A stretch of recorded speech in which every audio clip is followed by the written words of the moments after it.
नमस्ते। आज हामी चाहिँ बारा क्षेत्रमा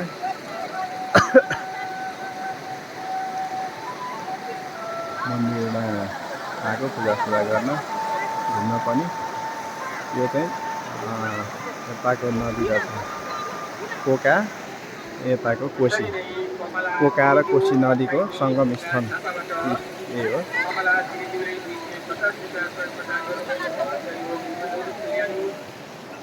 कोशीबाट पुरै धमिलो पानी आइरहेको छ, माथि सायद पानी पऱ्यो भइरहेको छ। यता पोकाबाट चाहिँ क्लियर आएको छ पानी। नुहाउने चाहिँ यहाँ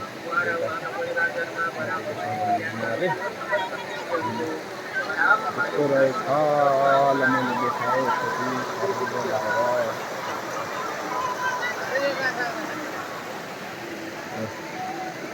छ ठ्याक्क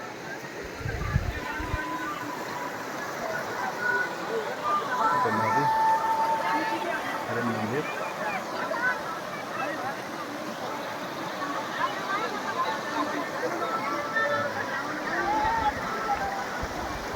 हेर्न मन लाग्नेहरूको लागि भयो, हेर्न मन लागे पनि आउनु नपाउनेहरूको लागि।